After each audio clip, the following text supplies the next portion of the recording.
Nshuti muduteze amatwi, nejejwe nuko Imana itugejeje kuri ya saha n'ubundi y'inyigisho zacu zateguriwe abaririmbyi n'abacuranzi ba muzika nyobokamana, muzika isingiza Imana. Nk'uko bisanzwe muri kumwe na Pasteur Aimable Nsabayesu, ubagezaho izo nyigisho zabateguriwe muri gahunda yo gufatikanya kogeza ubutumwa bwiza buciye muri muzika ihimbaza Imana, muzika isingiza Imana, kandi no guteza imbere umurimo w'Imana w'ivugabutumwa ndetse n'umuhamagaro Imana yaduhamagaye kuyikorera.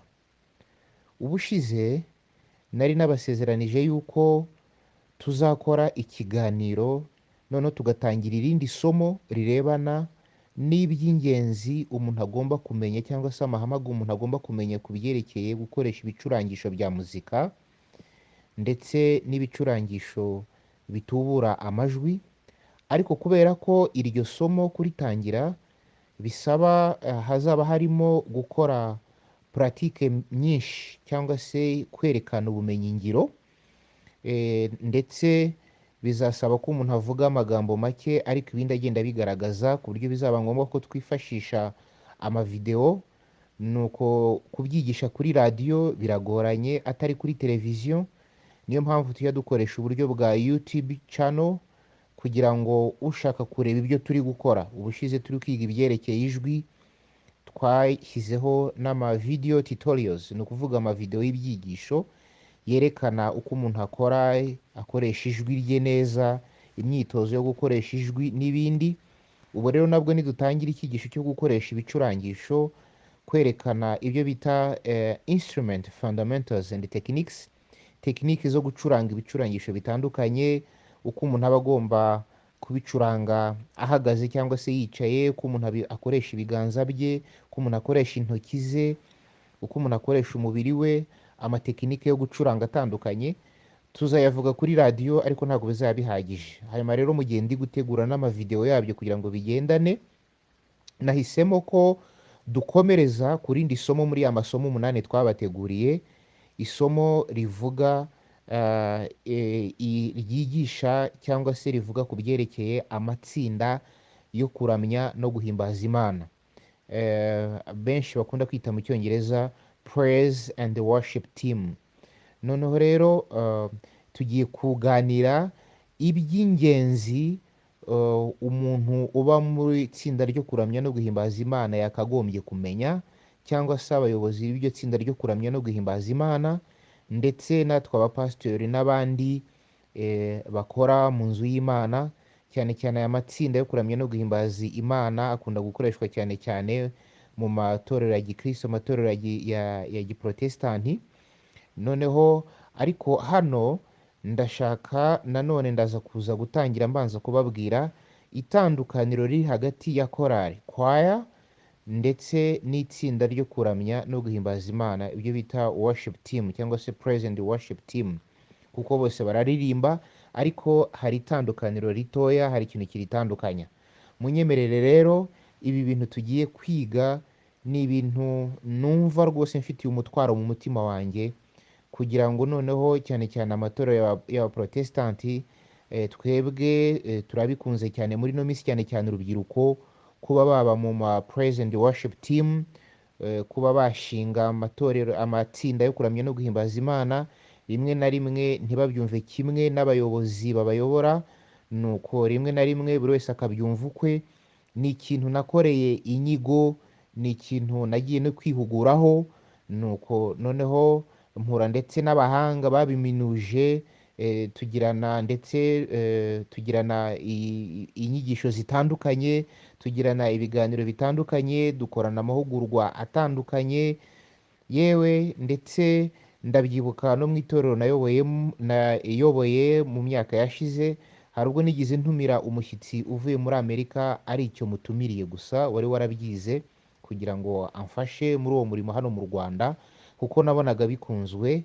Ariko kandi nzabaha n'ubuhamya bwaho nayoboye ngatangiza iryo tsinda ryo kuramya no guhimbaza Imana, kandi nkaba atari jye nanabyivugira, ahubwo nzi ko hari abanzi banteze amatwi bazi ko iryo tsinda ryo kuramya no guhimbaza Imana natangije ko igihe cyageze rigatera imbere, nuko n'ubu rikaba rizwi cyane, ariko ntabwo bizantera impungenge iyo ari yo yose yo kuba nabagezaho ubuhamya cyangwa se kuba nabasangiza amabanga nakoresheje kugira ngo ibyo byose bigerweho, biturutse yuko ntabwo nabyihisha. Nize ibyerekeye muzika, niga ibyerekeye teolojiya, yewe ndetse nanihugura ku byerekeye teolojiya yihariye, teolojiya yo kuramya no guhimbaza Imana, ibyo bita worship theology.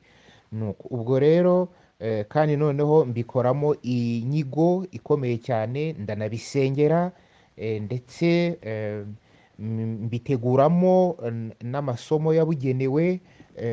Nuko noneho rero nza kugira n'umugisha wo kubona noneho no guhura n'aho mu matorero yateye imbere mu bindi bihugu, aho bagiye bategura ni nk'ibyo bakwita worship team handbook cyangwa se worship team manual. Nuko noneho rero ni manuel cyangwa se ibitabo bigenderwaho mu buryo bw'ama worship team, cyangwa se integanyanyigisho za worship team bagomba kugenderaho, noneho kugira ngo bibafashe, ndetse n'abagiye nabo babitangiza mu matorero, kubera ko ni uburyo bwo kuramya no guhimbaza Imana, kuko itorero riri dynamic, itorero rirakura, itorero ntabwo riri static, ntabwo riguma hamwe, rigenda rikura. Ni kimwe n'umuco, umuco nawo ntabwo uguma hamwe, n'umuco ugenda ukura, na sosiyete igenda ikura, noneho rero igenda inahinduka, idahinduka mu buryo bw'ububi ngo ite umwimerere wabyo, ahubwo noneho igenda ikura, hari n'ibindi byinjiramo kandi byiza. Mbese nk'uko ijambo ry'Imana rivuga ngo tuva mu bwiza twinjira mu bundi, ntabwo ari ibintu biguma hamwe, n'ibintu by'Imana biva mu bwiza byinjira mu bundi bwiza, from glory to glory. Ubwo rero iyo uva mu bwiza wari urimo winjira mu bundi bwiza, haba hari ibiri guhinduka, ariko bihinduka neza. N'itorero rigenda rikura kandi rikura neza, ugomba gucunga gusa ko rikura neza. Noneho rero n'ibi dukora mu Mana uko twabikoraga uyu munsi, hazaba hari ibindi. Ndibuka iyo usomye amateka y'amatorero hano mu Rwanda, nk'itorero mbamo, ukumva ukuntu batangiye kuririmba bari gucuranga ingoma y'uruhu, noneho rero bakaza kwinjiza amagitari, bakaza kuzamuka. Hariho igihe cyageze muri za 1996 na 7 tujya ducuranga amadiskete, ibintu nk'ibyo. None ubu bageze aho bashobora gucuranga bakaririmba bafite n'indirimbo bari gusoma kuri projecteri, ibintu bakoresha n'ikoranabuhanga n'ubundi buryo butandukanye. Ibyo byose rero ni ibigenda bikura biturutse ku iterambere n'uko sosiyete igenda ikura. Nuko noneho mperuka kunezerwa rwose, ngera muri Kiliziya Gatolika, nsanga mbere uko batangiye bacuranga organ, noneho rero bakazazamuka ama-synthesizers akaza. None hari aho nageze muri kiliziya imwe nsanga binjizemo nabo na gitari na drums n'ingoma, numva ndanezerewe. Nuko nibikomeze rwose umuziki wacu uramya Imana utera imbere mu buryo n'ubundi, kuko ibintu by'Imana birakura. Ndagira ngo rero ibyo byose nagize umugisha, noneho nsanga hari ibihugu nabyo byateye imbere, kandi kubera kugira ngo birinde izo ntambara babiha umurongo, bamaze kubiha umurongo bandika n'ibitabo, ndetse bashyiraho n'amashuri abyigisha, bashyiraho n'amashuri yabugenewe yo gutureninga abo bantu. Ikibazo tugira ari nacyo cyampagurukije muri kino gihe, numva Imana ibishyira ku mutima, ni kwigisha. Ubwo rero ndabasangiza ibyo mfite, kandi nongere mbabwire, ntabwo ari uko ari jye muhanga muri bino bintu, ahubwo numvise Imana inshyira ku mutima kuvuga no gushyira hanze ibyo nzi, nawe ukaba wabisuzuma, ndetse niba ubifiteho ingingimira ukaba wambwira, nkajya nguha references cyangwa se reference, zaba reference biblique, ni ukuvuga ngo aho nifashishije ibyo mvuga, igisobanuro cyabyo cyangwa se igihamya cyabyo mu ijambo ry'Imana, cyangwa se ibyo nigisha igihamya cyabyo, cyangwa se ibyo nifashishije, cyangwa se inyandiko cyangwa ibitabo nifashishije mu gutegura ayo masomo, kandi noneho byanditswe n'abahanga, nuko banandusha na teolojiya n'amashuri ahanitse cyane mu bundi buryo.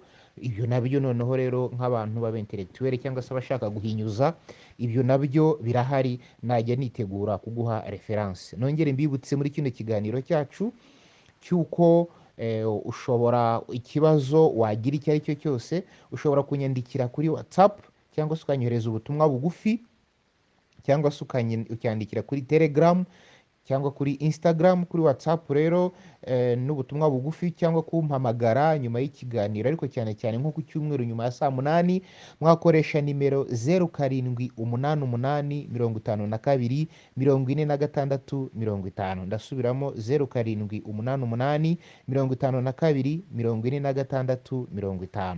Abakoresha Airtel uvanamo umunani wa mbere ugashyiramo kabiri, ni ukuvuga ngo ni 0722 hanyuma rero hakaba hari Facebook page twashyizeho tubarizaho ibibazo tunaganiriraho, yitwa abaririmbyi n'abacuranzi. Nukomeza handi abaririmbyi n'abacuranzi ba muzika ihimbaza Imana, ariko iyo wanditsemo abaririmbyi n'abacuranzi ugasearchinga, iyo page niyihitiza. Nuko noneho rero ibindi kuri Instagram, ni address yanjye ni Nsabayesu, gutyo iryo zina rya giprotestanti Nsabayesu. Nuko noneho rero mukaba mwakoresha ubundi buryo, ubundi ibi biganiro iyo tumaze kubikora nabwo tubishyira kuri YouTube channel nka archives cyangwa se archive zanjye. Nuko noneho rero nk'uwateguye amasomo n'ibiganiro, kubera ko hari aho radiyo itagera, ariko bansabye ko bakenera kubyumva. Mbere rero noherezaga message audio, ariko message audio ziratakara, ariko ibishyize kuri YouTube uba uzi ko n'imyaka bizahaguma, bizahagera ntacyo bibaye. Iyi YouTube channel nifuje gukoresha ni yitwa Pastor Aimable Nsabayesu and Family. Pastor mu cyongereza gutyo, Aimable Nsabayesu and Family. Noneho rero wajyaho ukareba n'ibindi byigisho n'andi masomo yatambutse. Umuntu witwa ko ari umuririmbyi n'umucuranzi wa muzika ihimbaza Imana, cyangwa ukora muri iyo ministère yo kuramya no guhimbaza Imana, cyangwa se kuririmba, cyangwa byose bigendana na muzika nyobokamana, yakagombye kumenya. Kandi nanone iyo muzika nyobokamana ikorerwa mu matorero ya Gikristo, mu matorero n'amadini ya Gikristo ayo ari yo yose. Ubwo rero ibyo yagombye kumenya. Mbibutse ko mu isomo rya mbere twarangije twize icyitwa umuhamagaro w'uburirimbyi n'ubucuranzi bwa muzika nyobokamana cyangwa se gospel music, umuhamagaro w'umu artist, umu gospel artist, umuhamagaro. Noneho twiga n'amateka ya muzika muri Bibiliya, incamake yayo uko ntitwari kuyarangiza, nk'uko n'abandi muri muzika isanzwe biga histoire de la musique cyangwa se music history cyangwa se music traditions. Ayo ni amasomo twigisha no mu mashuri ya muzika yigisha muzika aba ari kuri curriculum cyangwa se no muri za universite. Nuko noneho rero twize kandi n'irindi somo rikomeye cyane, uko bakoresha ijwi, rifite amashami menshi cyane no kuri YouTube. Ijwi, vocal techniques, ijwi nuko aho rituruka, uko rikora, nuko byose uko ririndwa, uko baririnda, uko bariteza imbere. Nuko noneho amatekinike atandukanye yo kuririmba, ariko ntiturabirangiza, tuzongera tubisubiremo, ariko ibyo ni iby'ingenzi umuntu abanzirizaho. Nuko hari byinshi, kuko mbabwire ko abantu ubundi biga n'ijwi, ni siyanse y'ijwi, nk'uko biga ubuganga. Ushobora kwiga ijwi ukagera no mu rwego rwa PhD, ukaba dogiteri mu by'ijwi. Hari abantu b'inshuti bagiye baminuza muri ibyo ngibyo, twagiye duhurira mu bihugu bitandukanye, haba i Burayi no muri Amerika. Nuko bo bafite izo porogaramu kugeza mu rwego rwa kaminuza, mu rwego rw'ikirenga. Nuko noneho rero twatangira irindi somo rivuga uburyo basoma aya manota ya muzika, yaba amanota ya kuri solfège bisanzwe muri classical, yaba aya manota yo mu bitabo by'indirimbo zo gushimisha Imana, cyangwa se indirimbo zo guhimbaza Imana, iz'abaprotestant cyangwa se z'abadivantiste. Buriya buryo bwo kwandika nabwo twarabwize, ariko nongere mbabwire ko hari ubundi buryo tutari twiga, nk'ubwitwa slash notation. Nuko abantu bari muri band bakunda gukoresha cyane cyane bwihuse. Nuko n'ubundi buryo bwinshi bwo kwandika, uko bandika ingoma, izi bacuranga drums nazo zirandikwa. Nuko ibyo ntiturabigeraho, ariko iby'ingenzi twarabyize, ariko nabaye mbicumbikiye kugira ngo nkomeze nkore no ku yandi masomo, cyane ko narindi no kurwana n'uko abanyeshuri basubira kwiga mu mashuri. Noneho aho muri secondaire no muri universite hari aho twageze mu nyigisho zacu. Nuko noneho rero ntabwo turatangira rya somo ry'uko bahimba indirimbo n'uko bandika indirimbo neza, ibyo bita nakwita music composition and songwriting. Nuko noneho rero ntiturakora ku bigendana intambwe zo gutunganya no gushyira hanze ibihangano, ntabwo turakora nuko ku isomo rigendana nuko bategura ibitaramo ndetse no kuririmbira no gucurangira imbaga, ntabwo turakora ku yandi masomo yibanze ku byerekeye ibicurangisho bya muzika n'ibyuma bitubura amajwi, ari nabyo nifuza ko tuzakomezaho ndi gukorera, kuko byo muzajya mubyumva kuri radiyo, ariko mukenera nanone kuza kureba izo videwo kugira ngo murebe intoki z'uwo mucuranzi wabyize, kuko hari ukuntu ducuranga tugafata intoki, hari ukuntu ducuranga twicaye nabi, abantu yego ugacuranga bikavuga bikanagenda n'abantu bakagukomera amashyi, ariko mu by'ukuri mu buryo bwa gihanga, mu buryo buri professional, position yawe, intoki zawe, amaboko yawe, amaguru yawe, igihimba cyawe cy'umubiri wawe, ndetse n'andi matekinike y'incurango uko ubyitiranya, nuko nibyo ngenda mpura nabyo. Nateguye amasomo nkurikije no ku nyigo nagiye nkora mu nsengero zitandukanye, mu matorero atari amwe, atari ryo ndimo gusa, hirya no hino, nuko no muri kiliziya gatolika mem tukaba twabivugana, kuko ushobora kuba ufite ubumenyi bwa muzika, ibyo bita knowledge, ariko udafite ubumenyi ngiro, ibyo bita skills. Nuko noneho rero hari ibintu ukeneye, ushobora kuba ufite n'ubwo bumenyi ngiro ndetse ufite n'ubumenyi skills and knowledge, ariko ubuze icyo bita professional attitude, ni ukuvuga hari umwifato w'uwo mwuga ugenderamo kugira ngo ibintu bigende neza. Ni kimwe tuvugiye, ushobora kuba uzi gutera urushinge, uzi ndetse n'uru rushinge ruvura ibi, niba ufite ubumenyi, ufite n'ubumenyi ngiro kuri ibyo bintu, ariko ukaba uri umuganga tuvugiye usaba abarwayi ibintu kugira ngo ukunde ubavure, cyangwa se ufite kwitwara nabi, ibintu nk'ibyo. Niyo mpamvu ibyo byose, kugira ngo ube competent mu kintu, kugira ngo ube ushyitse, kugira ngo ube wuzuye, twebwe nk'abigisha n'abakoze integanyanyigisho z'ibya muzika n'ibindi byose bigendana n'imyuga n'ubumenyingiro, cyane cyane nk'amashuri ya TVET, tuvuga ko kugira ngo ube uri competent, ube wuzuye, ube wemewe, ube wahabwa seritifika, ube koko wemewe ko uwo mwuga uri umunyamwuga muri wo kandi uwukora mu buryo bwa kinyamwuga, ni uko ugomba kuba ufite ubumenyi, ufite n'ubumenyi ngiro, ariko ufite n'umwifato. Hano rero abantu nanjye nakwemerera yuko ari abacuranzi n'abaririmbyi, ni uko bagomba kuba bafite ubumenyi, bafite knowledge, bafite ubumenyi la connaissance, ariko bafite n'ubumenyi ngiro, bafite skills, bafite ubumenyi ngiro. Nuko noneho rero kandi noneho ubumenyi ngiro none ntibibe bihagije kuba uzi gukaraga rwose, uzi gucuranga, uzi kugira gute ibintu bikagenda neza, kuko hari benshi bacuranga amakoro, bagacuranga incurango, ariko wababaza ngo nihe ko aracuranza akaba atayizi, cyangwa se ugasanga nko kuri synthetizer aho zaziye agacurangira nko manota abiri gusa, indirimbo mu buzima bwe bwose, indirimbo zose akaba ajya zicurangira amanota abiri kuri keyboard, muri fa dieze na do dieze, ariko wamubwira gucurangira muri indi nota akaba atabishobora.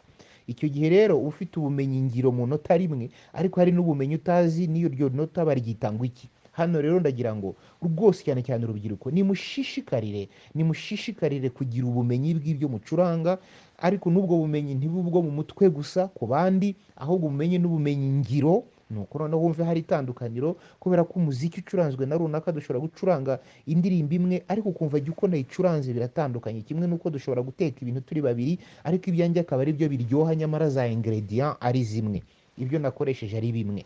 Niyo mpamvu rero burya no gucuranga, dushobora gucuranga ibintu bimwe, indirimbo imwe, ariko jya uko nyicuranze igatandukana. Ni ukuvuga ngo rero dushobora kuba duhuje ubumenyi, ariko ubumenyi ngiro butandukanye. Ushobora kudoda umwenda, uyu mutayeri gukata imyenda arabizi, ibizakoreshwa arabizi, ibikenewe arabizi, ariko mu bumenyi ngiro uko umwenda runaka azawudoda biratandukanye n'uko undi azawudoda. Noneho ibyo bintu byose rero bigenda bigira itandukaniro. Noneho rero ariko kandi nanone ubumenyi ngiro ni wa mwifata tumaze iminsi tuvuga, disipurine y'abahanzi, disipurine y'abacuranzi, disipurine y'abaririmbyi, haba mu buryo spirituel bw'umwuka, cyangwa se bwa roho, cyangwa se noneho haba no mu buryo bw'umwifato usanzwe, imyifatire, disipurine isanzwe mu buryo bw'ubuzima busanzwe, umwifato wawe, kwitwara kwawe, ibyo nabyo ni ibigaragaza kugira ngo ube wemewe koko kuri wa muririmbyi na wa mucuranzi ukora muzika ihimbaza Imana, isingiza Imana. Ubwo rero ibyo byose birakonta, ibyo byose birabara kugira ngo dushobore kugira. Uyu munsi rero nashatse ko dutangira ku by'ingenzi birebana noneho n'iki birebana n'iby'ingenzi ugomba kumenya ku byerekeye amatsinda yo kuramya no guhimbaza Imana. Munyemerere rero tubanze twongere twiyambaze Imana muri magufiya, tuyishimire ubundi tuyambaze. Iki kiganiro tugishyire mu maboko y'Imana, kandi rwose umbabarire umfashe gusenga. Ndifuza ko mu gihugu cyacu cyo mu Rwanda, muri Afurika muri rusange no ku isi yose, abantu bavuga ngo bakoze praise and worship teams, amatsinda yo kuramya no guhimbaza Imana, cyangwa se worship team, cyangwa se the groupe de louange d'adoration, cyangwa se le groupe d'adoration.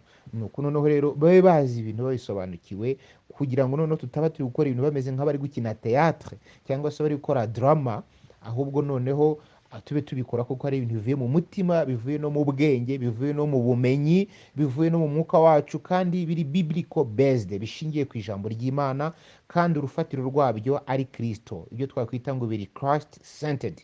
Imana iduha umugisha. Mumbabarire munsengere ibintu, mumfashe gusengera uyu muhamagaro, nanjye nk'uko mbasabira, nanjye uriko munsengera, dufatikanye uru rugamba rwiza rwo kuzamura icyubahiro cy'Imana no kurata Imana no gushyira Imana hejuru n'ibyayo, ndetse no guteza imbere ubwami bw'Imana no kubwogeza hose kubw'icyubahiro cy'Uwiteka.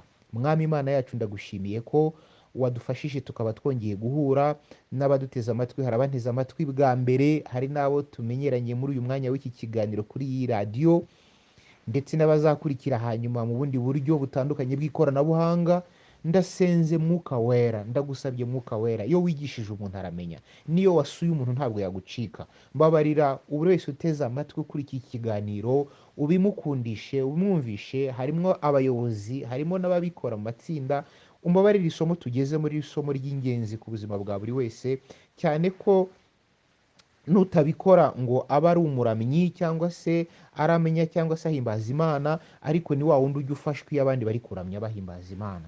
Ndasenze rero kugira ngo uze twese dufashe, ubwami bwawe buze hagati muri twebwe, icyubahiro cyose icyo twari twarakunyaze n'ibyo twibwiraga byongere bikugarukire wenyine, aba ari uhabwa icyubahiro mu isi no mu ijuru. Nuko rero dufashe, dutangirane tunire dusoza n'ibizakurikira n'andi mashapitire n'izindi ngingo z'ingenzi ku iki cyigisho dutangiye, nacyo kizabe cyiza kandi kizabe cy'umumaro mu bugingo bwacu no mu muhamagaro wacu. Mbyambaje Imana nizeye muri Kristo Yesu, amen, amen. Imana rero ibaha umugisha. None rero ndagira ngo tuvuge ku bintu by'ingenzi twihuta. Mbese ubundi iyo itandukaniro riri hagati ya korari ndetse n'itsinda ryo kuramya no guhimbaza Imana, no kuvuga ngo choir cyangwa se chorale ndetse na worship team, hari itandukaniro rito. Bose bararirimba, bose barakora, nuko ndetse hari n'ibindi bintu bishobora kwinjiramo, haba mu bwo buririmbyi cyangwa se muri worship team, nk'ibyo bita drama, byatangiye kujya biza mu matorero, nabyo dushobora kuzabivugaho. Ni byiza cyane ibyo bintu uko ari bitatu. Ndagira ngo nse n'utanga akantu gato cyane kugira ngo tubisobanukirwe. Byose nibyo kogeza ubutumwa bwiza no gutanga ishusho rwose no kuvuga ibya Kristo, ariko hari agatandukaniro gatoya. Choir cyangwa se chorale ni itsinda ry'abantu bakoresha muzika, baririmba baherekejwe n'ibyuma, cyangwa se ibyuma bitabaherekeje mu magambo yabo, mu ndirimbo yabo. Bajya hamwe bakitoza indirimbo, bamara kwitoza indirimbo bakazayiririmba, bakazayicuranga, cyangwa se bakazayiperforminga, cyangwa bazakora performance y'iyo ndirimbo nk'uko bayitoje, cyangwa se nk'uko yahimbwe bayitoje, biturutse kuri arrangement, cyangwa se uko basobekeranyije amajwi yabo, cyangwa se uko bashyizemo incurango, ntacyo bahinduyeho. Bakajya imbere y'abantu noneho bakabicuranga, cyangwa se bakabiririmba, cyangwa se bakabijyanisha imbere y'abantu. Noneho nibo bagiye gukora performance, nibo bagiye gukora performance imbere y'abantu, imbere ya congregation, bakaririmba. Noneho rero ariko itandukaniro na worship team cyangwa se groupe d'adoration, de louange d'adoration, ya groupe nayo ni abaririmbyi bakora nk'ibyo korali ikora, ariko bakaba bafite n'inshingano zo gushishikariza, zo gutuma abantu babareba cyangwa bari imbere yabo bafatanya nabo kuririmba, bafatanya nabo kwizihirwa, bafatanya nabo bagira uruhare. Ni ukuvuga ngo mu cyongereza bakoresha ijambo to incite, ni ukuvuga ngo ni nk'umuntu ugushotora, utuma ukora ikintu. Abantu bo muri worship team, muri groupe de louange d'adoration, bo bafite inshingano, munyemerere nkoresha iryo jambo ryo gushotora, congregation cyangwa abanyetorero cyangwa abo bari aho ngaho, kugira ngo nabo bafate, to motivate, kubatera umwete, to insight, gutuma wakora ikintu. Urabona, tuvuge nk'iyo murambabarira gutanga urwo rugero, hari nk'inyamaswa ibona uri kurya ikintu, wajya kubona ukabona amacandwe y'iyo nyamaswa agiye hasi, arasohotse, none ukabona nayo rwose isa n'iryohewe cyangwa ikajya igukurikiza ijisho.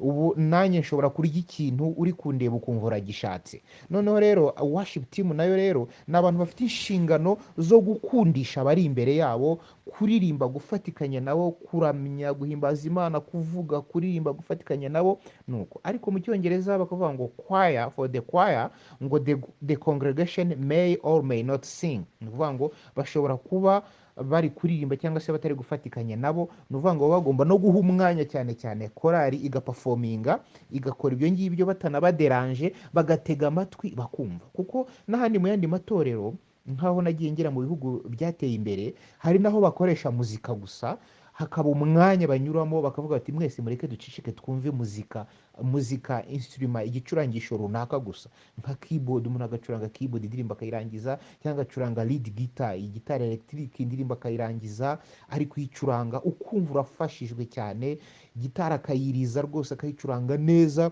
ukumva urafashijwe aho uri, bakoresheje instrumentale gusa.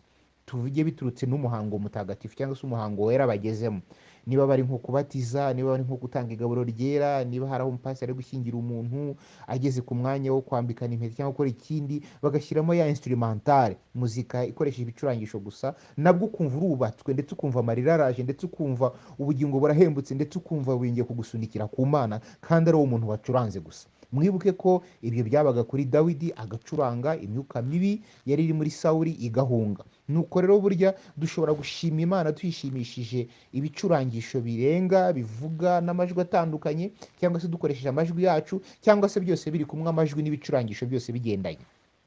Hanyuma rero muri worship team muri kumva itandukaniro ry'uko kwaya cyangwa se korali ihagarara imbere y'abantu igaperforminga, ntacyo ukozeho, ntacyo uhinduyeho, ntacyo ugira gute, ariko worship team nayo ikora bisa nk'ibyo, ariko ifite inshingano zo kumotiva, zo to insight, to motivate, kugira ngo bashobore gutera umwete ba bantu bari imbere yabo. Noneho rero iryo tsinda ryo kuramya no guhimbaza Imana, nuko hari izindi nshingano bifite. Iyo uzasoma amagambo ari muri Zaburi ya 34, Zaburi ya 51, ndetse n'Abaheburayo 13 umurongo wa 15, munyemerere noneho rero mpitemo iryo jambo riri mu Baheburayo ibice 13 umurongo wa 15. Iryo jambo riravuga ngo nuko tujye dutambira Imana iteka igitambo cy'ishimwe tubiheshejwe na Yesu, ari cyo mbuto z'iminwa ihimbaza izina ryayo. Amen. Igitambo cy'iminwa ihimbaza izina ry'Uwiteka, igitambo cy'iminwa ihimbaza izina ry'Uwiteka. Ubundi nanone nta mwanya mfite, ariko nko kugira ngo wumve neza ibyo bita theology of worship, la théologie de louange et d'adoration, ni ukuvuga ngo teolojiya y'ibyerekeye kuramya no guhimbaza Imana. Noneho rero icyo Bibiliya bivuga ibyerekeye kuramya no guhimbaza Imana, modeli yabyo cyangwa se urugero rwabyo, abahanga mu byo kuramya no guhimbaza Imana bakunda gutanga, cyangwa se abateolojiya bize iyo teolojiya yonyine, ako gashami ka teolojiya k'ibyo kuramya no guhimbaza Imana, urugero rwabyo bifashisha ni kiriya gice cya 6 cya Yesaya, igihe Imana yiyerekaga Yesaya ikamweza ikamutuma. Uzasoma kuva ku murongo wa 1 kugeza ku murongo wa 8.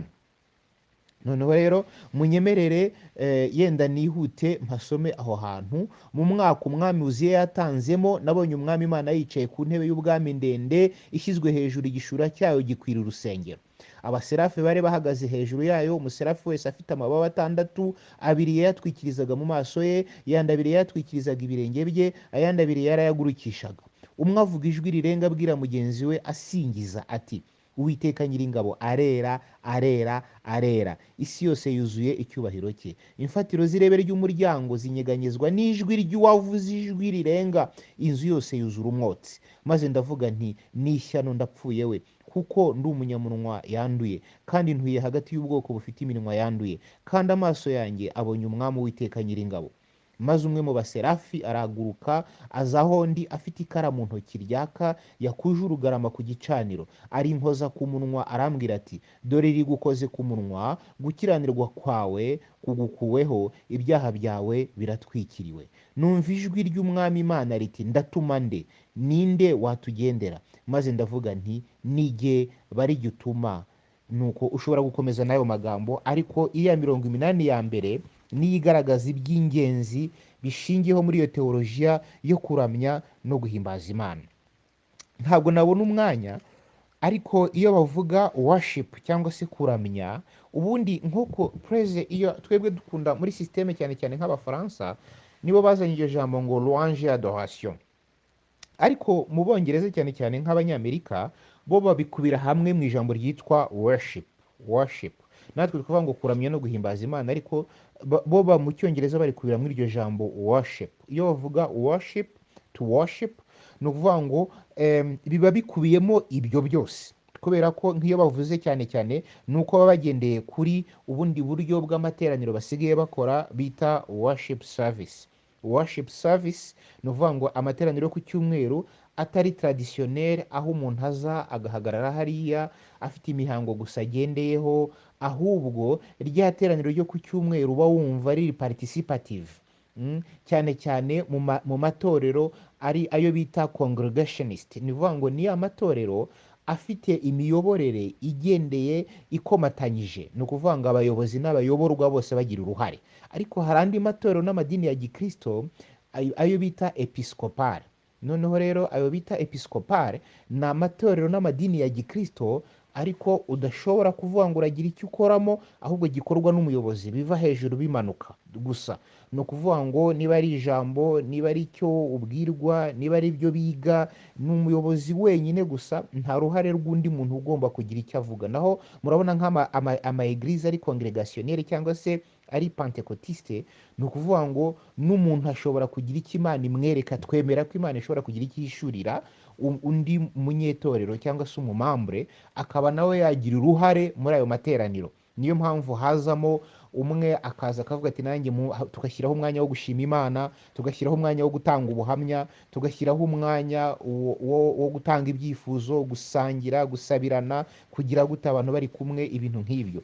Hari andi matorero rero biba ari inzira imwe gusa, ari umuntu uri hariya, abantu bari hariya aribo bagukorera, ukazumva ugaceceka, ukagira bakakubwira, ugakora icyo bagusabye kandi kiri ku murongo kandi cyateguwe. Ariko hakaba andi matorero n'amadini ya gikristo, iyo noneho rero bamwe bagira uruhare, ibyo bita participative approach participative. Ni ukuvuga ngo aho buri wese agira uruhare muri ibyo bimukorerwa, kandi akaba ashobora kugira icyo yongera muri iryo teraniro kubw'icyubahiro cy'Uwiteka Imana. Noneho rero ibyo rero worship service nuko imeze. Iyo wiyemeje ko, ndetse bikunda kugira abakuru b'amatorero mu nyumva, aho niho babandi baba traditionist, abafite service traditionnel, ni ukuvuga ngo bafite amateraniro ari more traditional, ni ukuvuga ngo imigenzo n'imihango ya kera nuko iyo liturgy yakozwe ntacyo wahinduraho. Ni ukuvuga ngo hari ibyo twaguhaye, hari ibyo twakubwiye, hari ibyo tugenderaho. Ibyo nabyo ndabyemera rwose niba congregation yawe ari uko imeze.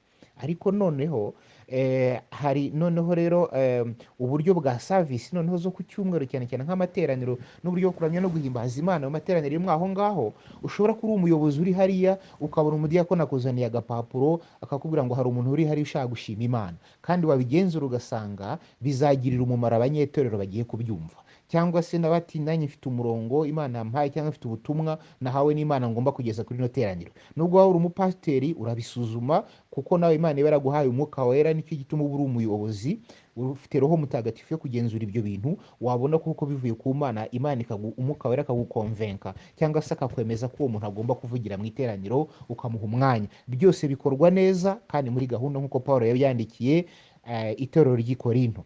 Noneho rero icyo gihe iyo worship service twe nuko iteye. Byose ni byiza cyane, ntukajye ukunda ibi ngo usige n'ibi. Buri torero rifite organisation yaryo, ntugashake no kwigana ibi. Niba wariyemeje kuba muri iri torero bakurikiza ibi, nibyo. Niba wariyemeje kuba mu itorero bakurikiza ibi, nibyo. Byose bifite intungabugingo.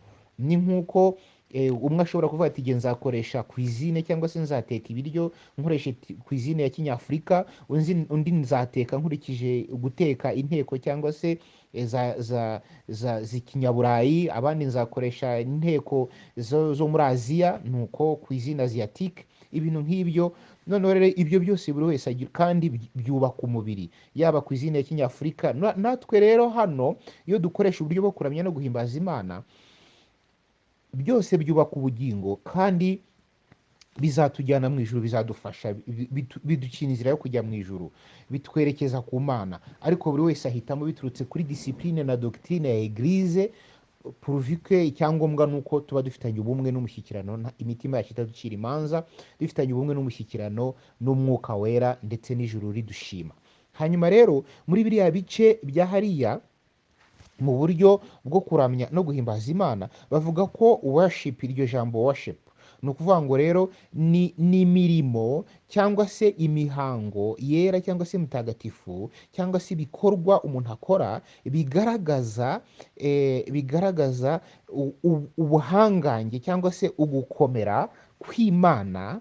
Noneho rero ndetse n'ibyo bikorwa cyangwa se iyo mihango cyangwa se n'izindi geste cyangwa se ibindi bimenyetso ukora bigaragaza urukundo ukunda Imana, bigaragaza ukuntu Imana uyiha icyubahiro, sibyo? Noneho rero kandi ibyo bintu bigatangirira mu mutima wawe. Ni ukuvuga ngo bigomba kuba individualized, bigomba kuba and it starts in your heart, bigatangirira ndetse n'iwawe, bigatangira umutima wawe kandi bigatangirira iwawe, kandi noneho bikaba ibyo ku giti cyawe. Ntazahura n'undi nawe bikoze ku giti cye, twese tukaba dukoze iryo tsinda, ariko byabanje guhera mu mutima wawe. Imana idufashe cyane. Niyo mpamvu bavuga mu Cyongereza ngo real worship begins in the heart. Noneho rero iryo jambo worship nujya muri dictionnaire cyangwa se ukajya uzabona ko ni service cyangwa se ni rite showing reverence for a deity, intense love or admiration. Noneho ukoresheje cyangwa se ibintu showing a title of honor.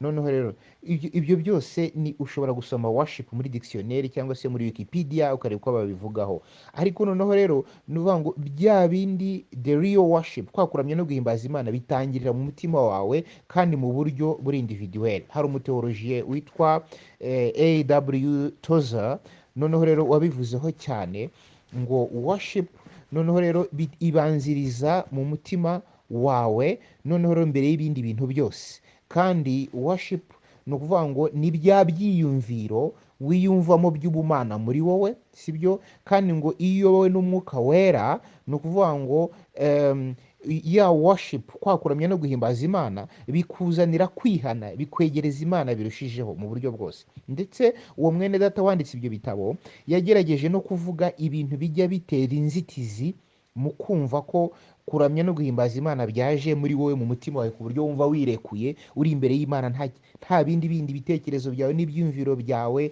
n'ubwenge bwawe n'imbaraga zawe zose byose biri ku Mana, byerekeye ku Mana. Niyo mpamvu nko muri wa murongo ngo ukundisha Uwiteka umutima wawe wose n'ubwenge bwawe bwose n'imbaraga zawe zose, ugomba kumenya kuramya Imana bikaba ubuzima bwawe, sibyo? Niyo mpamvu bavuga ngo real worship must be practiced. Ni ukuvuga ngo atari ibintu ukora rimwe na rimwe ngo ubundi, ahubwo buri munsi bikaba ubuzima bwawe bwa buri munsi. Ibyo bintu rero bikunda kuranga cyangwa se bikunda kuba inzitizi, harimo nk'ibyo bita intellectualism. Ni ukuvuga wa muntu ushaka kuramya no guhimbaza Imana, haba mu ndirimbo haba mu bikorwa, ariko ukabona yego ubwenge ni bwiza, ariko ibintu byashyiramo za rezonoma nyinshi, akabanza no kubijyana mu mibare. Bakubwira ngo twejejwe n'amaraso ya Yesu Kristo, ukabanza ngo none se ko amaraso atukura yakweza gute? None ugashaka gushyiramo za rezonoma, ibintu nk'ibyo. Noneho rero hari ikindi kintu cyitwa idealism. Ni ukuvuga ngo rero ibyo byose cyane cyane nk'ibigendana n'imico n'ibiki bikaguhitamo ibintu nk'ibyo. Noneho hari indi karagiteri yitwa imperialism. Ni ukuvuga ngo wumva ushaka kudomina ibintu cyangwa se ibyo byose birebana ubikontorora. Noneho rero hakaba indi principe yitwa isolationism. Ni ukuvuga ngo yenda ukaba ufite nk'ubwoba, nk'uko yari afite ubwoba akajya munsi y'igiti cy'umurotemu bikamubuza gukorera Imana. Hari iyindi idea yitwa institutionalism. institutionalism, ni ukuvuga ngo ubasha kuramya imana ariko hakaba hari umuyobozi hariya, cyangwa se ukaba uri nk'umuntu w'umuyobozi hariya, noneho abantu bakagutinya, aho kugira ngo abantu birekure bakakubona uri nk'umuntu utinyitse, ku buryo usanga mu rusengero iyo uhari abantu batirekura ibintu nk'ibyo kuko baba bari kugutinya. Ibintu nk'ibyo ni ibintu byinshi that hinders our worship, ibintu attitude that hinders our worship, ibintu biteza imbogamizi bigatuma kuramya imana kwacu kutirekura neza, ibintu nk'ibyo. noneho rero muri ubu ndi gukora introduction cyangwa se introduction kw'ibyo bigendera no kuramya no guhimbaza imana, ariko tuzarebera hamwe kuramya no guhimbaza imana tugendeye ku ijambo ry'imana muri bibiliya. noneho muri bibiliya harimo ibyo bita early Hebrew worship, uko abaheburayo ba kera mu itangiriro, guhera mu itangiriro baramyaga imana. ni gute baramyaga imana mu bihe bya Aburahamu? iyo usomye igitabo cy'itangiriro. noneho rero ni gute, icya kabiri, ni gute baramye kuramya imana nka kuriya kwabaye ku musozi Sinayi. noneho rero muri kiriya gihe Mose yajyaga ku musozi ajya gusenga, ari naho yaherewe amategeko. yanagaruka maze igihe baramubuza, agasanga abo yari yarasize bacuze ikigirwamana, noneho mu kikimasa nicyo bari kuramya. noneho rero hari icyo bita tabernacle worship, ni ukuvuga ngo muri kiriya gihe cyo mu ihema baramyaga imana gute? Imana ibaha igishushanyo kiriya cyo mu kuva mu kubara gutegeka kwa kabiri. noneho hakaba ibyo bita temple worship. temple worship muri kiriya gihe bamaze kubaka urusengero, noneho bagaruye isanduku y'Uwiteka mu rusengero, bashyizeho korari, baramyaga gute? aho ndahakunda cyane kuko hari urugero rwo kuramya kwabaye mu ngoma za kabiri ibice 5 umurongo wa 12 kugera ku 14. uwo murongo nzawubabaza kuko buri wese ukora umurimo wo kuramya no guhimbaza imana aba agomba kuba azi uwo murongo wo muri bibiliya. ingoma za kabiri ibice 5 umurongo wa 12 kugeza ku wa 14. mwumve iyo experience yabaye ngo. noneho rero umurongo duhereye ku murongo wa 12 haravuga ngo kandi n'abarewi b'abaririmbyi bose, Asafu na Hemani na Yedutuni n'abahungu babo na bene wabo, bari bambaye ibitare byiza bifite ibyuma bivuga na neberu n'inanga, bahagaze iruhande rw'icyotero cy'iburasirazuba, bari kumwe n'abatambyi 120 bavuza amakondera. ubwo abavuzaga amakondera n'abaririmbaga bahuza amajwi bahuza amajwi, bumvikanishije ijwi rihuye, bahimbaza bashima Uwiteka, kandi barangurura amajwi yabo n'amakondera n'ibyuma bivuga n'ibintu bicurangwa, bahimbaza Uwiteka bati: Uwiteka ni mwiza, kandi imbabazi ze zihoraho iteka ryose. nuko muri uwo mwanya inzu iheraho ko yuzura igicu, ariyo nzu y'Uwiteka, bituma abatambyi batakibasha guhagarara ngo bakore kubw'igicu, kuko icyubahiro cy'Uwiteka cyuzuye inzu y'Imana. Amen. iriya ni urugero rwiza rwa praise and worship yabaye bamaze kugarura isanduku y'Uwiteka. uriya murongo mba mu mutwe cyane. hari experience yabaye, bari abacuranzi bavuzaga trompete, bare brass, ibyuma by'amatrompete n'ibindi byose by'imiringa, bageze ku 120. ubundi byagombye gutera urusaku, ariko ngo ndetse baririmbaga amatenor, amabes, amasoprano, ama alto, ama contralto, amajwi himbaye, ariko nabo abatrompetist babacuranga za brass bageze ku 120.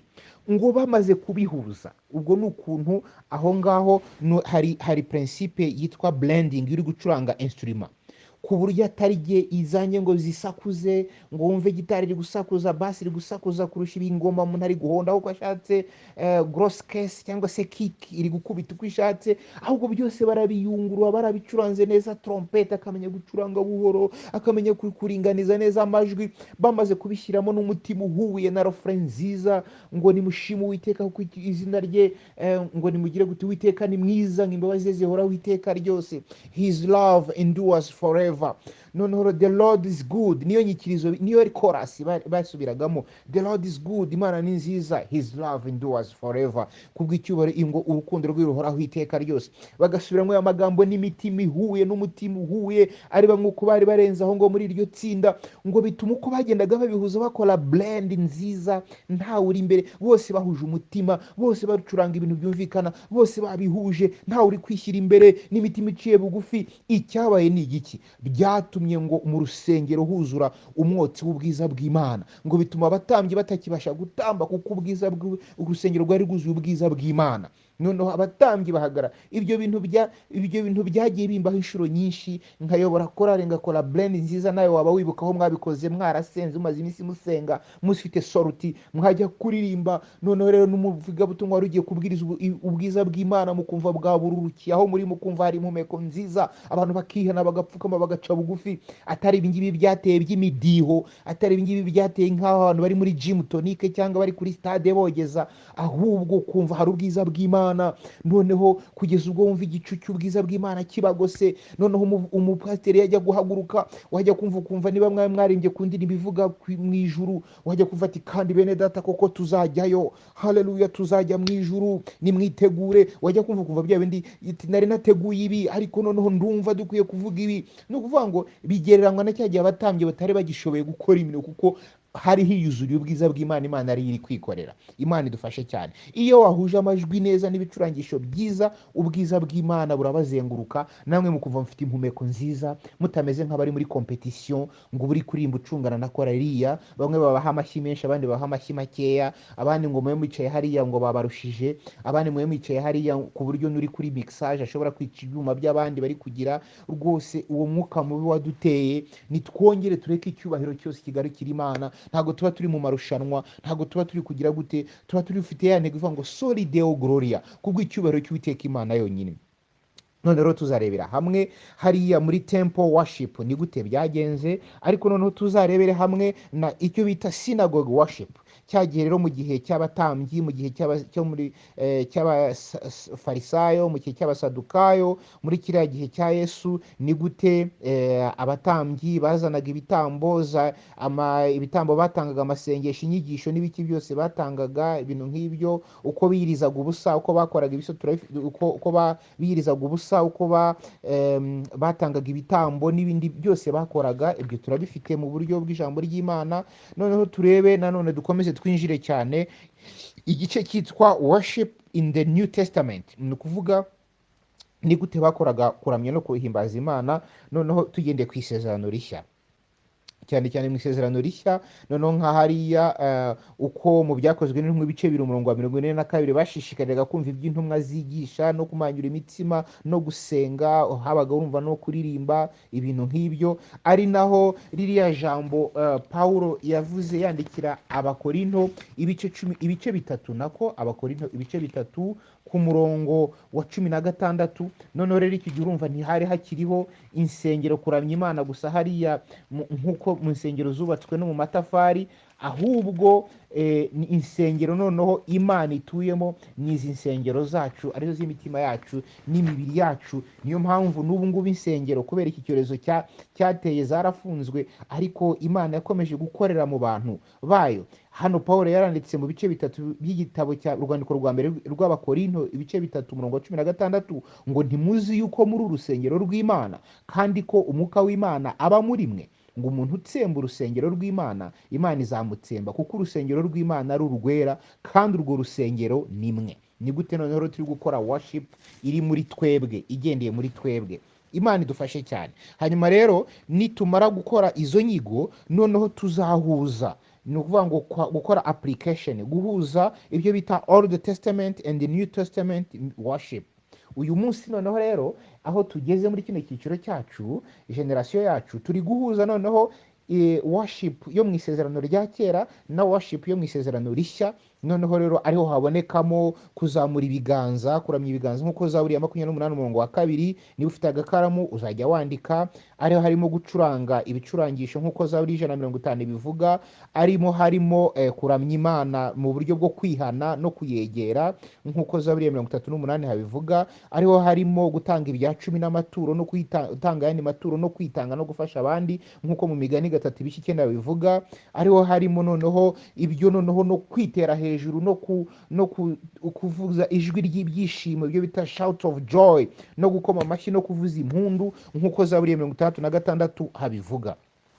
noneho rero ubwo urumva muri ubwo buryo ni byiza cyane. nk'uko nababwiye rero, noneho nsubiye inyuma gatoya muri teoloji yo kuramya no guhimbaza imana, nk'uko dusanga muri Yesaya ibice bitandatu kuva ku murongo wa mbere kugeza ku murongo wa munani, ya magambo nabasomeye. noneho rero tugiye kureba mu ijambo ry'Imana mu minota mike dusigaranye, ubundi tuzabikomerezeho ubutaha.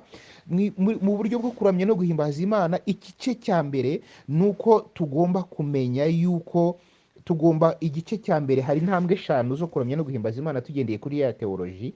intambwe ya mbere niyo kuza imbere y'Imana tuyiramya, ibyo bita adoration, noneho tuyivuga ibigwi, tukarokonesa imbaraga zayo, kwera kwayo, icyubahiro cyayo, ibyo bita recognizing his power, holiness and glory.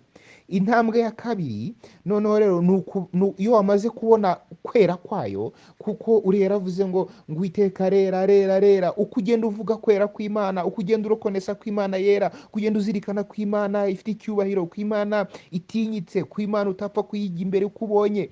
kuko hari nk'indirimbo ubona turi kuririmba ngo turi muri adoration tuzisubiramo, ariko ku buryo uzi ko hari nk'ijambo tujya turirimba nkumva rinteye ubwoba. nakwibuka iyo bari batwigishaga muri fakulite ya teoloji, bari kutwigisha ukuntu banditse Bibiliya bavana ku mpu zabaga zanditsweho, cyangwa se aho batoye amagambo y'Imana, kuko hari abahanuzi ba kera bandikaga n'ubutumwa bahawe n'Imana ku mabuye. noneho abantu bazajya abakora ibyo bita archaeology cyangwa se archaeology, noneho rero bazatora ibyo bisate by'amabuye cyangwa se impu cyangwa ahandi basanze handitse izo nyandiko.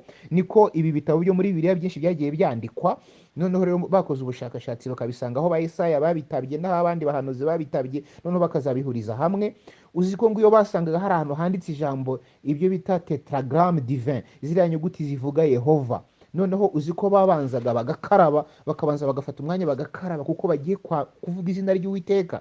burya rero nk'iyo tuvuga ngo yawe ngo Imana imbabarire no kubivuga, numva hari igihe tuvuga izina ry'Imana turi kuririmba, nkumva uko ntashoboraga kuvuga papa mu izina, ahubwo narebaga nti papa, ariko ntabwo nshobora kumuvuga mu izina ngo muhangare mu izina.